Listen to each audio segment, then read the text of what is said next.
میں نے جب رجیم چینج ہوئی اور اس سے پہلے اور بعد یہاں پر ممبر پارلیمنٹ کی منڈیاں لگیں تو کسی کے کانوں کے اوپر جوں نہیں رینگی. میں نے اس کی شدت میں اضافہ ہوتا ہوا دیکھا کہ جو جذبات پاکستانی قوم کے تھے کہ کوئی ادارہ ویسے تو بہت سینسٹیو ہے لیکن اس کے اوپر کسی نے کوئی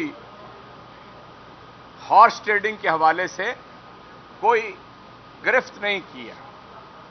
تحریک عدم اعتماد آپ کو معلوم ہے کہ ایک سازش کے نتیجے میں پاکستان کے اندر ہوئی اور اب یہ بات کوئی ڈھکی چھپی نہیں رہی ہے کہ یہ اس میں بیرونی مداخلت بھی شامل تھی اور پاکستان کے اندر پارلیمنٹیرینز بھی بکے تھے. یہ ساری چیز اب تک ہمارے سامنے واضح ہو گئی ہے. لیکن جو ٹرننگ پوائنٹ ہے وہ آپ دیکھیے کہ قاسم سوری جب ایکٹنگ سپیکر تھے تو تحریک انصاف کے 123 ارکان اسمبلی نے استعفے پیش کیے اور وہ پروسیس کرنے کے لیے الیکشن کمیشن کو بھیج دیے گئے. لیکن یہ الیکشن کمیشن اس چیف الیکشن کمشنر کے تحت اس کے اوپر سو گیا اور کوئی ایکشن نہیں لیا. یہ بہت ہی یعنی پاکستان کی کیا دنیا کی تاریخ کے اندر یہ ایک ایسی خراب مثال قائم ہوئی کہ لوگ استعفیٰ دے چکے ہیں, ڈپٹی سپیکر پروسیس کر چکا ہے لیکن چیف الیکشن کمشنر ٹس سے مس نہیں ہوتا. اس سے چند مہینے بعد جب سپیکر تبدیل ہوا اور راجہ پرویز اشرف صاحب اس امپورٹڈ حکومت کے سپیکر بنے تو یہ تماشا آپ دیکھیے کہ 11 ممبران اسمبلی کو نامعلوم وجوہات کی بنیاد پر سامنے رکھ لیا گیا اور پتہ چلا کہ وہ 11 استعفے منظور کر کے تو الیکشن کمیشن میں بھیج دیے گئے اور وہ الیکشن کمیشن نے پروسیس کر دیے. یہاں اتنا بڑا سوال کھڑا ہو جاتا ہے کہ ایک ڈپٹی سپیکر آپ کو بھیجے تو آپ اس کے اوپر خاموش بیٹھے رہیں اور دوسرا ڈپٹی سپیکر بغیر تصدیق کے بغیر آئینی پروسیس اختیار کیے وہ استعفے بھیجتا ہے اور وہ سلیکٹو ہیں اور آپ انہیں قبول کر لیتے ہیں. اتنے بڑے سوال کا آج تک کوئی جواب یہاں پر نہیں دیا جا سکا. چیف الیکشن کمشنر آرٹیکل 214 کے تحت حلف لیتا ہے اور حلف میں یہ کہتا ہے کہ وہ اپنی ذات کو کسی چیز کے اوپر حاوی نہیں ہونے دے گا. وہ پوری دیانتداری سے ایمانداری سے پاکستان اور پاکستانیوں کے لیے کام کرے گا اور قائد اعظم محمد علی جناح نے جو اس ریاست کے اصول متعین کیے تھے اور جو پاکستان کے آئین نے اس کے اصول و ضوابط متعین کیے ہیں اس کے مطابق وہ چلے گا. لیکن آپ نے دیکھا کہ ایسا نہیں ہوا ہے. میں مثال دیتا ہوں آپ کو. یہ ممنوعہ فنڈنگ کا ایک کیس ہے جس کے بارے میں تحریک انصاف یہ کہتی ہے کہ ان کے سارے جو فنڈز ہیں وہ پولیٹیکل فنڈنگ ہے اور ہمارے پاس 40,000 اس کے ڈونرز کی فہرست موجود ہے. اور یہ بھی ساتھ ساتھ ذہن میں رکھیے ہم نے یہ درخواست بھی دی کہ آپ صرف تحریک انصاف کو ہدف نہ بنائیں, اس کو نشانہ نہ بنائیں.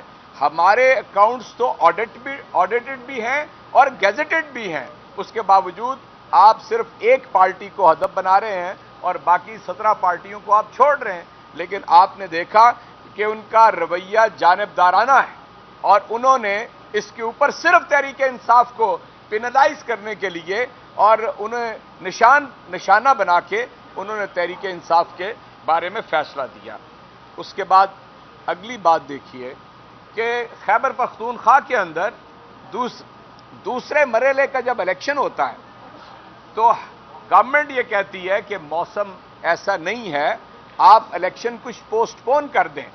لیکن جواب نفی میں آتا ہے اس لیے کہ وہاں پر بھی حکومت تحریک انصاف کی ہے.